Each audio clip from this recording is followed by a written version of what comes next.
Yes, good evening and welcome back to the Final Word with MattyB here on this Wednesday, April the 2nd, 2025, our 100th episode of the Final Word. You have landed on a milestone episode of this program. It's actually hard for me to imagine and believe that we are 100 episodes into this show. I can't fathom it. Boy, time flies by when you're having so much fun as we do here every night on the Final Word, or at least every Sunday through Thursday on the Final Word. So welcome to our 100th episode of the show's history. The show that launched back in early October has now turned 100 years or 100 episodes old. So congratulations to the Final Word. Congratulations to me for sticking it through for 100. And here's to another 100. And we'll talk more about that later, that milestone a little bit later on. We got a busy night. Well, maybe not too busy, but we got an interesting night. Philadelphia sports. The Phillies back in action tonight in less than nice conditions at Citizen Bank Park. Handled their business today 6-1, or I'm sorry, 5-1. Giving them too much credit. 5-1 winners over the Colorado Rockies. Armando Sosa. I guess the question that I proposed on the show last night was, what do you do with Armando Sosa?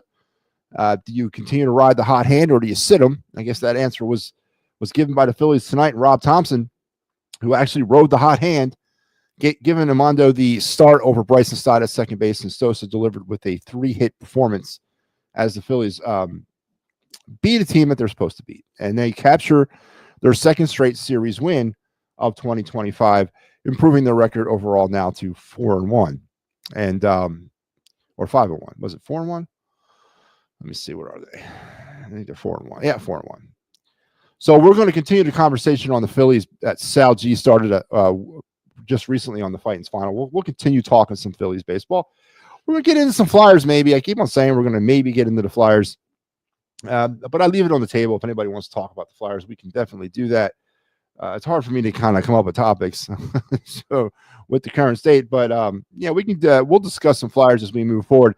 We're not doing the clear the ice post game anymore, but I guess on nights where the Flyers play, I can do an impromptu clear the ice and impromptu Flyer post game show. So I'll keep you guys informed as we move. Flyers not in action again until Saturday when they play the Montreal Canadiens. So maybe on Sunday I'll do a recap. Well, we'll see, but we'll talk Flyers tonight if you want. We got our day in Philadelphia sports history. We got our card review, and we got of the night segment here on the program, and all the wonderful, beautiful things that come with the Final Word. And it's 100th episode, 100 episodes of the Final Word with MattyB, and all this wonderfulness of this episode and everything else on this network is brought to you by the fine folks of the It's a Wrap Sports Network, who are here every day, tirelessly working for you and working to achieve a dream. Please help us achieve that dream by liking, subscribing, sharing, passing the word on about us, doing all the great things that you can do for us. We really appreciate it. And this network is growing leaps and bounds. Tomorrow, a special day on the network, as we are going to welcome back the Attacking Third to the airwaves tomorrow at 9. The Attacking Third will make its debut on the It's a Wrap Sports Network and will be seen every Thursday at 9 p.m. henceforward. Looking forward to that. Pat Bernard and Steve Fuentes will be your guides through the Attacking Third, starting tomorrow at 9, hopefully forever, every Thursday night at 9 o'clock. So looking forward to the premiere of the Attacking Third. And, of course, keeping with the Pat Bernard theme, Pat will take over wraparound duties on Sundays at 9 a.m. That's right. We're a new time, a new day, and a new host, Pat Bernard, taking over the wraparound on Sundays at 9 through May 4th. I want you to understand that. It's very important that you understand it's through May 4th. Because starting on May 4th, the Sundays at 9 slot will be occupied by Pat Bernard and Mike Lauro on the PNM and the AM program.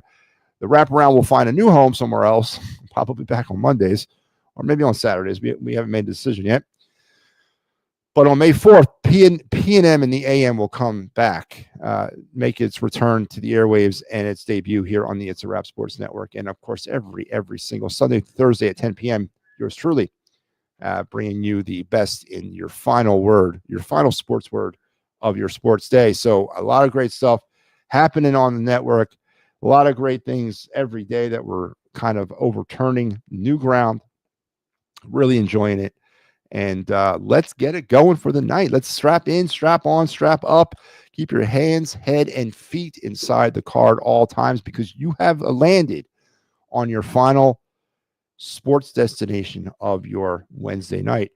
Let's get it going with your day in Philadelphia sports history. April the 2nd, 1992, a day in which the Phillies acquired a certain pitcher from the Houston Astros who would turn out to be a very colorful and pivotal figure to the turbulent 90s of the Philadelphia Philly history. Was one of the aces, if not the ace of the staff in 93, and also was probably the only bright spot in our pitching staff through the rest of the 90s, and then was dealt in 2001 to the Arizona Diamondbacks, where he began to unearth World Series glory with the Diamondbacks and then later on with the Boston Red Sox. And that is Curt Schilling. That's right. On this day in 92, the Phillies acquired Schilling from the Astros for Jason Grimsley. Man, I remember Jason Grimsley. Boy, do I remember the hype that came around Jason Grimsley as he was coming up through the Philly system. I believe number 48 is what he wore. And never really panned out for him. Didn't really pan out for him with the Astros either. He never actually even made a start with the Astros. Went on to other destinations and only lasted about 37 more games throughout his career. But Schilling, of course, quite the opposite. 9 years, 9 seasons with the Phillies, a member of the 10-man all-veteran stadium team, just a dominant force in Phillies pitching through the 90s, and a member of MattyB's all-time Phillies pitching rotation. He's my 4th starter on that rotation. So Schilling, a colorful character on and off the field. People are bagging on him because of his political views, which I think is ridiculous. It doesn't take away from what he did on the field. And some ignoramuses out there, some judgmental fools, believe that his political views are in some way, shape, or form, or supposed to be in somewhat shape or form, factored into his ability to get into the Baseball Hall of Fame. First and foremost, to those individuals out there that think that, to those individuals out there who believe that they are so much on the side of righteousness, that they believe that Curt Schilling's political views and the way he lives his personal life, which is a law-abiding citizen, should actually enter into the case of him getting into the Hall of Fame. I got one thing to say to you. Who died and made you king? All right. The man was a dominant baseball pitcher, and he went on to achieve feats within this game that were, of course, are immortalized in Cooperstown as it is. The bloody sock. His bloody sock is in Cooperstown right now. All right. He was a dominant pitcher for the Phillies, helped the Arizona Diamondbacks win a World Series, and helped the Boston Red Sox win a World Series. You cannot take away those feats from him. So his political views, his personal life, however he lives it, has no bearing at all to his ability to get into the Hall of Fame. So for those of you out there who believe you're so goddamn righteous that you're able to pass judgment upon another because of their political views, again, you're part of the problem that we're having in this country too. So Curt Schilling, not currently a member of the Hall of Fame, but I think maybe, hopefully, I don't know, probably not, but being overlooked, I think he deserves to be there. I really do. So he was acquired on this night in 1992. Now, there's a secondary fact, a secondary historical fact in Philly sports history on this night, 2018. Now, last night we talked about how Villanova shocked the basketball world in 1985 by beating the Georgetown Hoyas. But on this night in 2018, they didn't shock the basketball world. They did basically what they were supposed to in the basketball world by destroying Michigan in the NCAA men's basketball championship game, capturing their 3rd overall national championship. I believe they're 2nd in 3 years, and ending a streak of dominance in the Big East and in college basketball that's very rarely ever seen. From 2013 to 2018, they went on those 6 seasons, ending in 2018. All 6 of those seasons, they had 6 or fewer losses throughout the whole season. Just complete dominance. It was a great group of players that Jay Wright had. He hit with all of them. DiVincenzo, Brunson, Josh Hart, going back a little bit into the North Carolina year they won. Just some really good players. And, of course, those days have long ended, and it ended that night with the victory over Michigan because things kind of went down the hill from Villanova after that, and they've kind of gone rock bottom. And with the NIL and the transfer portal and all that, I don't know if Nova will ever find its way back on top of the basketball world or college basketball world again. But on this night back in 2018 and last night back in 1985, obviously Villanova was the toast of the college basketball world by beating Michigan in 2018 and then Georgetown in 85 and finishing a stretch of seasons that ran from 2013 to 2018 where they went 6 or fewer losses in the season. Just absolutely amazing. And it makes you miss those days even more when now you're starting to put a lot of time in between 2018. So there you have it.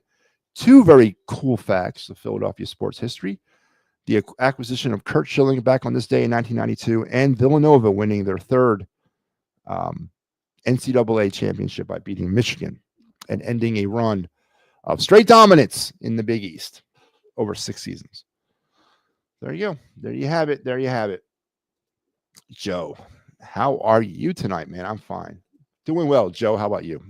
Hope you're staying dry tonight, man. Nasty night out there. All right. Let's get into the show. Let's get into my first point. I want to get it out of the way so we can get on to the Phillies, continue on with the Phillies conversation. We are 100 years old tonight, 100 episodes of The Final Word. The show began back in October. It came out of the ashes of the EOP situation. And then I developed this network, or actually, to be honest with you, the show was I was only going to do a show on my YouTube channel. That's what the original plan was.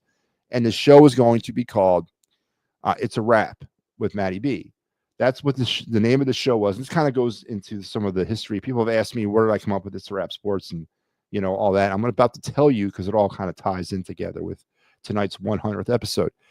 So the show is going to be called It's a Wrap with MattyB, or It's a Wrap. Yeah, something like that. It was like It's a Wrap with MattyB. And it was going to be a show that basically wrapped up your sports day like The Final Word does.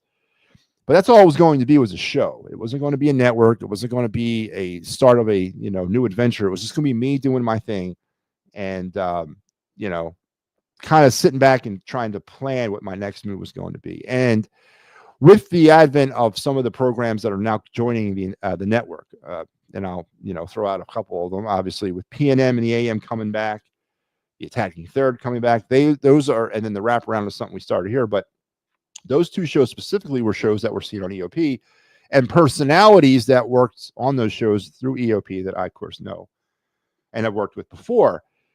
So during those days, right after the end of Edge of Philly Sports, and what I mean by the end, okay, I don't want to, they're still doing their social media thing over there, but the end of the shows, the end of the digital side of EOP, people went their own separate ways, and I was one of those.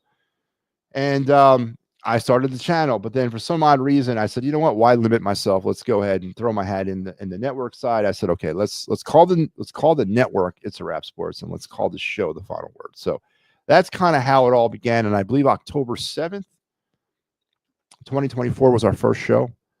And along the lines, we've gone up and down. We started at 10 o'clock. We went down to 8 o'clock. I think we went to 9:30 at one point, and then 9 o'clock, and then now back at 10.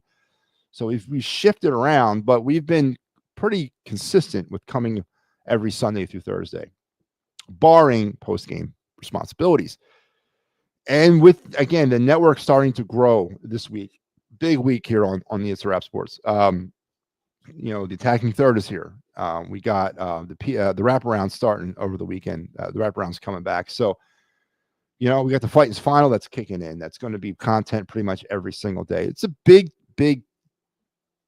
point in our history. It's a very, very brief history of the It's a Wrap Sports Network, but it's a big moment in our history. And to fall on my 100th episode of this show during this renaissance period of the network is pretty special and pretty memorable for me. So again, to all of you out there that have supported this program, that have supported this channel, that have supported this network, that have supported The Final Word, I want to thank you for 100 great episodes and keeping me on my toes and keeping me doing what I do.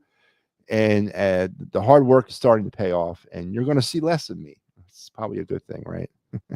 Not you're going to see the same amount of me, but just other people too. So again, I want to thank you for your support, and I could not be more happier to purvey my 100th episode tonight of The Final Word. And here's to 100 more of them that'll probably be in about 6 months. So sometime in what?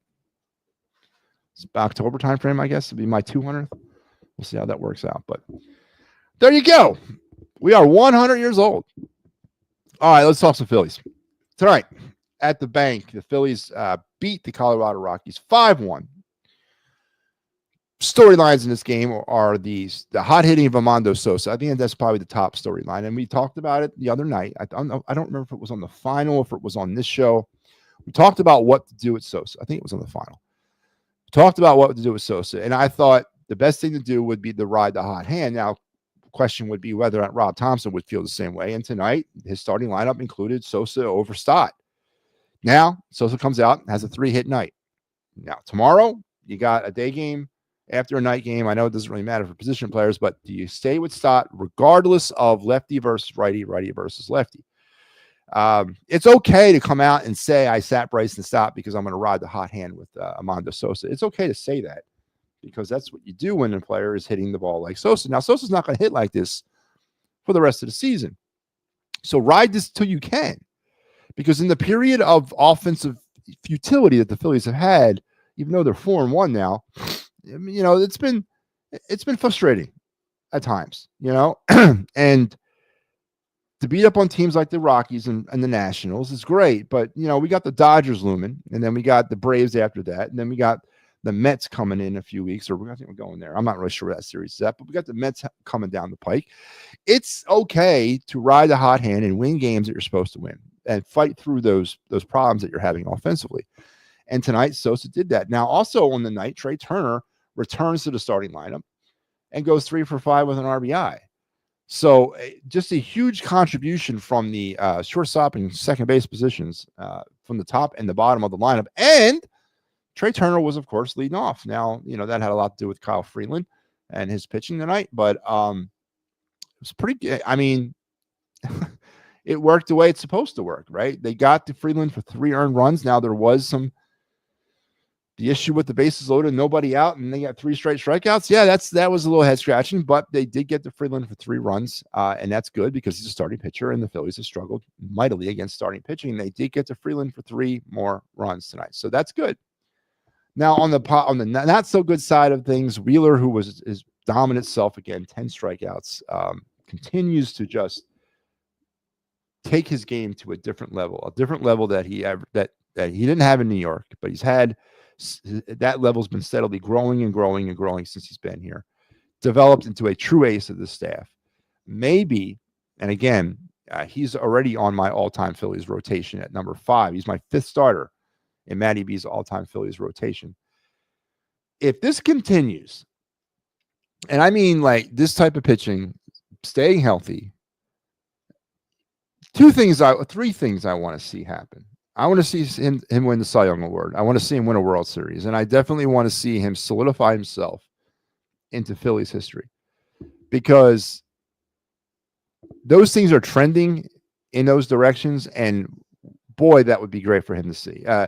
He deserves to win a Cy Young. If he continues to pitch like this through this season, I don't care who else is pitching against him, and I don't care who else is having a banner season.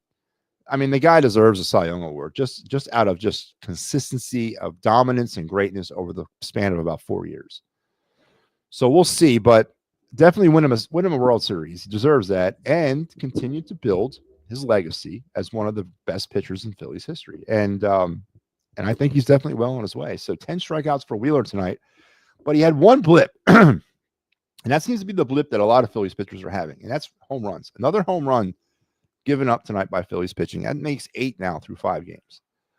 That, of course, is going to keep me awake at night, because one of the main problems, and I've said it before and I'll say it again, one of the main problems last season, especially second half as the collapse was beginning, was the fact that Phillies pitching could not keep the ball in the yard. Now they've surrendered 8 home runs through 5 games. So that's definitely not good. They've hit 8, but they've also surrendered 8. Now, the damage was minimal because it was a solo shot. It was Hunter Goodman, by the way, again, another that good young catcher for the Rockies. 2nd home run of the series, by the way, for him. That's not good that the Phillies pitching is having so much problems keeping the ball in the yard. But the positives of tonight were the continued hot hitting of Armando Sosa, who, if not in this, if without his production, where would we be? the batting of Trey Turner tonight, and the pitching of Zach Wheeler. And then if you could sprinkle in the bullpen that came in and pitched pretty well as well. So the Phillies got 3 earned runs off of Freeland, and that's pretty much all they needed. They also ended up beating up on the Rockies bullpen again for a tune of 3 more runs, but those were insurance runs, but the Phillies really didn't need them. They didn't really factor into this. So Phillies, or they got 2 runs off the bullpen. Sorry, it was 5 total. I keep on thinking it was 6-1. So the Phillies get the 5-1 win. They will now get ready to welcome the Rockies tomorrow in the series finale, the first business person special of 2025. And it should be the Powder Blues, right? Or as in my generation, we call them the Robin Egg Blues, but and I'm going to call them Robin Egg Blues. That's right. Yeah, the hell with that. The hell with you new people. I am calling them the Robin Egg Blues, the Powder Blues, but I'm calling them Robin Egg because that's how it was. That's how it was explained to me back in the day. That they were Robin Egg Blue, not Powder Blue. Robin Egg Blue. So tomorrow's matchup, it will be Jesus Christ, how do you say this guy's name? Senzatalia against Taiwan Walker, which should be interesting. Is this a program loss? Is this one of those program loss games? Scheduled loss? But we'll see. 1:05 start time down there at Citizen Bank Park. Weather's supposed to be pretty good, I heard, for this game. And I will see you again tomorrow because I have the Fightins final. That's right. After the final pitch on Thursday, I will be here to deliver to you the Fightins final for the series finale. A second straight series win on the over the Rockies. So the Phillies have now won their first 2 series of the season. Looking for the sweep tomorrow. If they get it, great. I think they really should not schedule this as a scheduled loss. I honestly believe this game is kind of important for me because with the Dodgers coming in right behind the Rockies, I think you got to get to that series with as much confidence and morale and motivation that you can. And I think a win tomorrow against the team that you should beat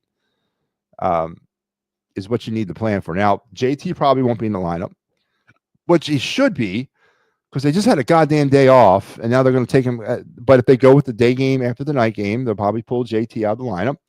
Walker's going to pitch, so you could be going deep into your bullpen, which kind of would set up things in a negative way for me. And again, this is what kind of goes along with the ways of me wanting them to win this game.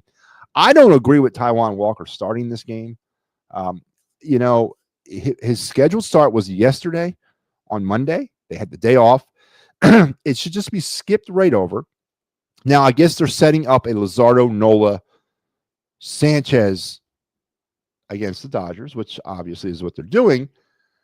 But I'm concerned that we're going to burn through the bullpen tomorrow. I am concerned that tomorrow, starting in around the 3rd inning, we're going to have to go into the bullpen and burn about 7 of our 8 pitchers through the Rocky game. And I hope that's not the case. I hope Walker can hold on to at least through the 4th.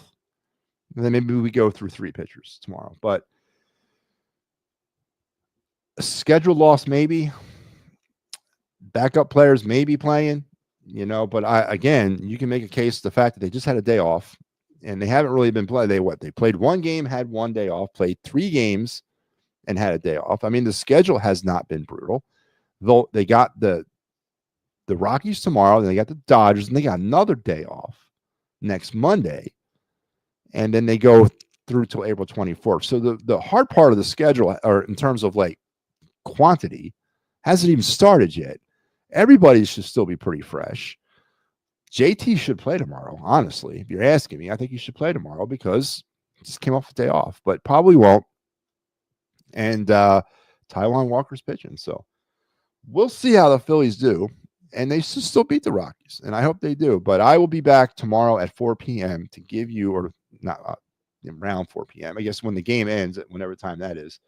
And I will wrap up the final word, or the Fightins final for you tomorrow. And then tomorrow at 9 will be the attacking third. And then I will be seen with the final word in its entirety tomorrow night at 10 o'clock. So we're going to go 4 for 5 this week. We missed 1 because of post-game stuff. So Phillies are now 4-1. Positive trends are obviously the hitting of Armando Sosa, the return of Trey Turner to the lineup, the return of JT as well. But they got to Kyle Freeland. They scored 3 runs off the starter. That's something that's positive. And their runners in scoring position, batting average. What on the game tonight? They were was it 4 for 12 with runners in scoring position? They were 4 for 12.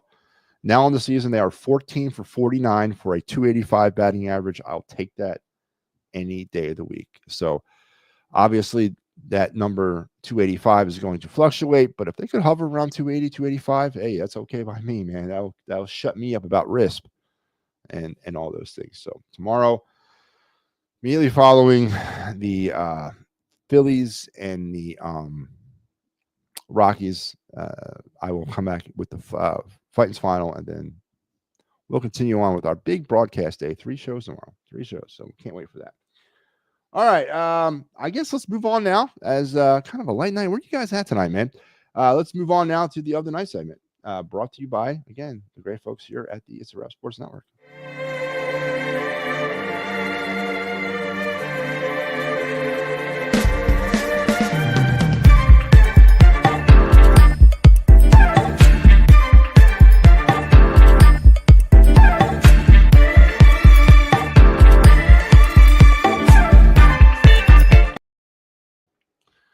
Yes, sir, indeed. Welcome to the It's It's a Wrap of the Night segment. Of course, this is our time to go tropsling around the MLB draft, the NHL draft. We spotlight players when it's applicable, which it's not right now. We're done with all spotlights. We're not doing any. We finished the Phillies.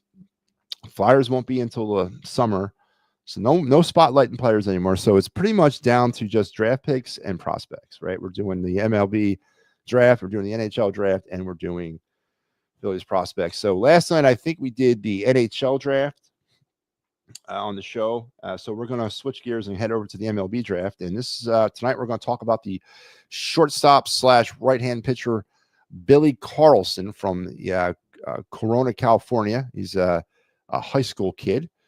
All summer, Carlson impressed with his athleticism and bat speed from the right side of the plate. It is more of a line drive approach, which I love that. At present, with a good swing, but he has the chance to grow into a more of an impact and average or better power.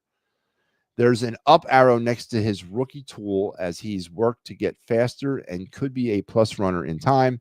Even with all his offensive upside, his glove might be ahead of his bat, with some scouts putting as high as a 70 on his arm strength and a defensive actions at shortstop. So, interesting trend, of course, at this age. What I mean by this age, I mean high school. They typically play multiple positions, and if you could throw, they're going to put you in a pitcher. So what position he chooses to play at the upper levels, I guess, will be determined by whoever drafts him. But he will be probably, in my opinion, around bottom of the first round. Now, he's a player that might be there when the Phillies get around to picking at 26. Don't forget, the Phillies had the 26th overall pick in the first round of this year's draft. He might be there at 26, and he could be an interesting prospect for the Phillies to take a look at, whether it be for pitching or shortstop. So keep an eye on Billy Carlson, as it's hard to kind of watch his stuff because he's a high school kid, but keep an eye on him.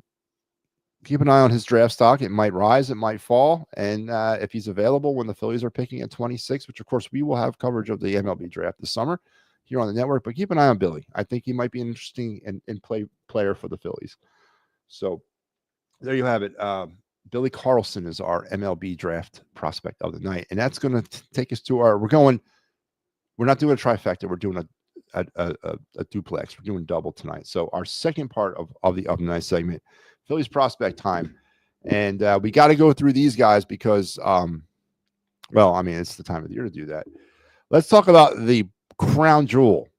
If he's not Andrew Painter, the other player we talk about all the time in the Phillies prospect or the Phillies minor league system, or the new, other than Andrew Painter, he's the other guy generating all the conversation, and that's Justin Crawford, the outfielder, who's, by the way, this graphic needs to be updated. He is not with the Reading Phillies. He earned a promotion right from Double-A. He finished last season in Double-A, earned a promotion to Triple-A to start the season. So he is a member of the Lehigh Valley Iron Pigs, and people, a lot, to include me, hope not for long, as he has center fielder of the future stamped all over him for the Phillies. And the 2022 first-round pick of the Phillies, in his 2 full years of pro ball, Crawford has made a ton of contact and gotten on base at a very high clip.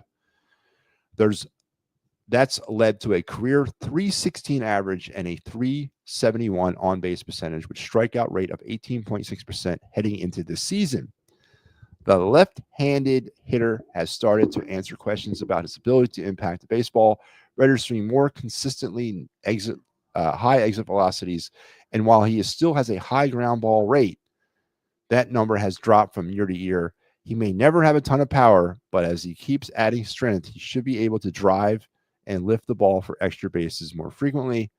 The work Crawford has done to strengthen his lower half has helped him not play as low to the ground, standing more upright in the box to help him on that front as well. So, of course, as you develop through the minor league systems, things change. You grow into your body. You get taught how to actually be a professional hitter. You get taught how to actually be a professional pitcher or a professional fielder. And Justin Crawford has not only been taught that, but he seems to be taking it very, very easily and very well.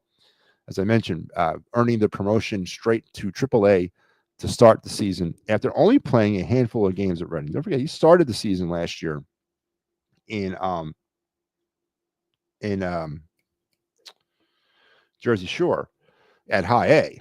Got promoted to Reading in maybe late July, early August. Played a few games there with Reading. Finished the season out with the Fightins, and then comes into camp this year and earns a spot up there in AAA. So Justin Crawford moving onward and upward through the system, and then now it's just going to be a matter of at what point do the Phillies decide to make the change or make the bump. I say it happens some point this year. I do believe he'll be a Philly at some point. And if it was under the old system of the September call-ups where the roster goes from 25 to 40, it would obviously be then. We don't do that anymore. So I'm not saying that that's going to happen, but I think he earns a spot. And I think the Phillies have no choice at some point but to call him up. And I expect him to be patrolling center field in Phillies pinstripes for the next 12 years at least. So there you go. Justin Crawford, the guy that's not named Painter, who's the other most talked about Philly prospect in the minor leagues. And there you go. That closes out our Of the Night segment, talking some MLB draft and some Phillies prospects. So good stuff here, man. Good stuff. All right, let's finish up with my favorite part of the night.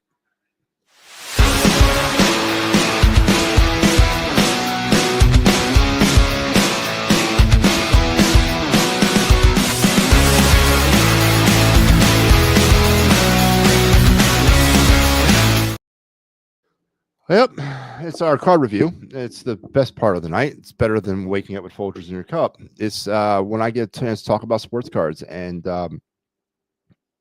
absolutely my favorite time. We've been on the baseball kick, and we've been on 80s icons, it seems, for the last few days. We talked Paul Molitor last night. Night before that, it was Cal Ripken? Oh, no, it was wasn't it Cal Ripken? It was Cal Ripken, Paul Molitor. We've been all over 80s icon players. Wade Boggs, I think, was earlier in the week. So we've been talking 80s icons. And I'm going to talk about a player tonight that might not be classified as an 80s icon. I think he's probably more of a 70s icon, but he did play his career well into the 80s as well, and into the 90s, actually, as he was able to last a long time on some bum knees, playing a very tough position as catching. Pudge, that's right, man. Carlton Fisk, one of the best players at his position, I think, in Major League Baseball history. But he gets lost in that shuffle because of the Johnny Benches of his day, and he was good, but he had injury problems. I think his best years were a member of the Boston Red Sox. This is, of course, when he was with the White Sox in Chicago, and we'll get to the card here in a second, but a little bit more about the person. Carlton Fisk, again, just had a career that spanned a long time, but really dealt with injury issues throughout his career. He actually debuted in baseball as a September call-up in 1969 for the Red Sox, and he pitched and he played all the way through to 93 with the White Sox. He only played for 2 teams his entire career. It was the Red Sox 69 71 through 80, and then 80 to 80. He was a member of the White Sox from 81 to 93. So you can call him maybe an all-time White Sox or all-time Red Sox. I don't know, but 11-time All-Star. He was the AL Rookie of the Year in 72. Gold Glove. I don't know how that happened. How do you win the AL? Oh, because he was probably AL Rookie of the Year in 72. Gold Glove Award winner in 72. 3-time Silver Slugger Award. His number 27 is retired by Boston. His number 72 is retired by the White Sox, and he is a member of the Boston Red Sox Hall of Fame, and of course also a member of the Baseball Hall of Fame, inducted in the year 2000 with 79.6% of the ballot, and it was his second ballot. Gets lost in the sauce when it comes to all-time great catchers. Again, when you talk Johnny Bench, especially that era of player, and then right after his era, or right as his career was kind of unfolding, Mike Piazza shows up, Ivan Rodriguez shows up. Those players kind of phased him out, but Fisk was, and he was, I'm too really young to understand what Carlton Fisk meant for the Red Sox or the White Sox, but I do remember him being a very important and a very celeb type player. Now, this is his 91 Dunross card, and it features him as a member of the White Sox, which he played a good part of the end of his career with, just with 2 teams. A couple of things I like about this card. I hate the design of the 91 Dunross. We've talked about these cards. I got a ton of these cards. I don't like the design. Dunross is a stupid card company anyway, but and they never came up with cool designs. And this whole, like, the border with the lines and all that is stupid. But what I do like about this, and I've always had an affinity towards the Chicago White Sox and their uniforms back in the day. Now, not so much today. I think it's pretty plain Jane with the black and white. But back in the day, man, when I was growing up, the Chicago White Sox were like the pioneers when it came to uniforms. And they were changing uniforms often. And, of course, it all started with the 70s and the butterfly collars and the shorts. That's right, man. They were shorts one year. That's innovative, man. It's really innovative. The butterfly collars probably could do without, but they were butterfly collars one season as well. These uniforms, so when they got rid of the butterfly collars, they went to another uniform that was sort of, and I have a bunch of cards with it, kind of block letters, and it had their numbers on their pants. And then you had these uniforms, which came after those. And I honestly think they should go back to these. I think these are classic Chicago White Sox uniforms. I've always loved the Chicago White Sox logo from back in the day.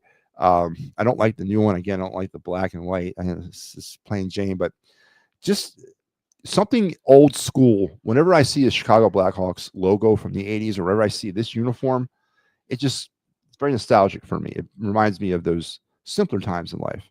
I never made it to Comiskey Field. I heard it was a cathedral type of stadium. It was one of those places that, again, a little bit before my time, and never got a chance to get there before it closed. But again, Carlton Fisk is a player that gets lost in the sauce a little bit. But he was a very dominant catcher, very competent catcher, and was able to keep his career moving along, even though he had injury issues, and a member of the Baseball Hall of Fame. But this card itself, not particularly sought after. This is a pretty standard card, $2 maybe on just about every database that I've seen it. Again, nothing really special about it, but every time I see the logo and every time I see that uniform, again, I think this version of the Chicago, of all their uniforms, I like this version the best, and I think they should go back to that because I think it's just classic. It's classic baseball right there, but there you go.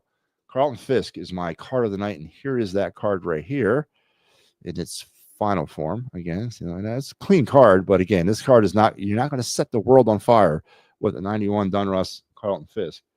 $2 and pretty much anywhere I see it. So there you go. Our card of the night is Carlton Fisk.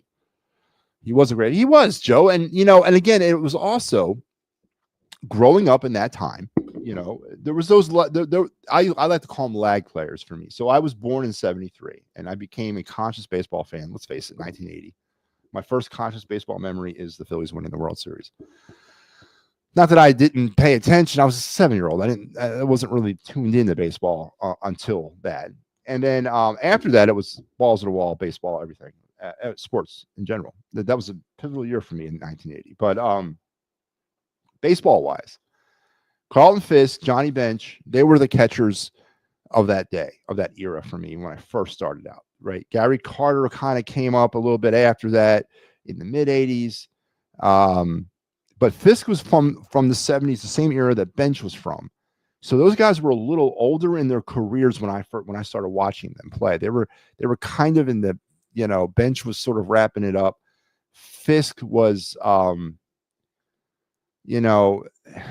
Fisk was again in and out of the lineup with injuries, but and they lost their hold on the position through the players like Gary Carter, Mike Piazza, Ivan Rodriguez, as those catchers began to kind of take hold. But dominant times. I guarantee you talk to every White Sox fan or Red Sox fan, great memories of Carlton Fisk, obviously, as he tried to will them to a World Series win. But yeah, and he gets lost. And especially in the era without cable television, without the internet, when you didn't have the ability to watch them, unless you were watching This Week in Baseball or the Game of the Week, but you knew about him because he was always featured, and he was definitely a great player at 11-time All-Star, as I mentioned, and a member of the Baseball Hall of Fame. So, and has his number retired from 2 different teams, and that's saying a lot. So I used to do some card shows in PA. Did he really? Send me my 91 Dunross. I haven't signed it. But there you go. Carlton Fisk, card review, did the other night segment. And of course, our conversation tonight was about the show, 100 episodes of the Final Word tonight. And we talked a little bit more about the Phillies. So kind of a down and dirty show tonight. And of course, our day in Philadelphia sports history, Curt Schilling traded to the Phillies on this day in 92, and the Wildcats of Villanova winning their third and final NCAA men's championship basketball tournament championship, against the Michigan Wolverines, ending a run of 6 seasons with 6 or fewer losses in those seasons, 2013 and 2018. Just an amazing ride for that era of Villanova Wildcat basketball. And I fear we will never see that again. But that's going to wrap me up tonight, folks. Don't forget, tomorrow, be back here immediately following the Phillies-Rockies game, the business person special down there at Citizen Bank Park. I will be your guide through the Fightins final on the series finale, and then I will turn things over at 9 o'clock to the Attacking Third. Make sure you are here at 9 o'clock tomorrow for the series premiere, or the show premiere, of the Attacking Third on the It's a Wrap Sports Network. Pat Bernard and Steve Fuentes are going to usher in Major League Soccer in the Union onto the network. Can't wait for that. And then I will be returning tomorrow night at 10 o'clock for our final episode of the Final Word of the week, and then all the great other things that we got coming up over the weekend. So it is a busy time and a good time to be there, be here at the It's a Wrap Sports Network. Joe says I got tickets for cheap tomorrow for like under $45. Joe Hale going to the game. I hear the weather's supposed to be decent. Should see Taiwan Walker. Joe, did that figure into your decision to go to this game? Taiwan Walker is making his home debut. Wearing, I would imagine, as I said, Robin Egg Blue tomorrow, or if you younger folk, Powder Blues tomorrow in the business person special. Isn't it? That's their Thursday afternoon uniform, or Thursday uniform. And they're going to follow that up with Friday, the City Connects coming out for the first time in 2025, and then Saturday's a day game, so that will be the Creams, and then Sunday's a day game, that'll be the Creams again. So no more red pinstripes on this homestand. Is that correct? Is that true? No more red pinstripe Phillies uniforms in this entire homestand? Man, that's sad. I think that's right, though. Joe says sweep for the Phillies. Let's hope so. Taiwan Walker needs to give me at least 4 innings tomorrow. 4 innings of less than 5 runs in that time. But it's possible, Joe. Anything's possible, especially in April of a season. So we'll see. But make sure you're here, Joe. And I hope you have a good time at the game, man. And make sure you're here right after the game for my breakdown of the game through the Fightins final and everything else we got going on the network tomorrow. Guys, I want to thank you. We are 100 years old, the Final Word. And again, kind of gave my little speech about it earlier and where it came from, how it got here. And I hope that the next 100 episodes are as smooth and as fun as the first 100 were. And here's to the next 100, and then 100 after that, and 100 after that. So let's keep it going. Let's keep everything rolling here on the network. Until we talk again tomorrow, guys, I hope you have a great rest of your night and even better tomorrow.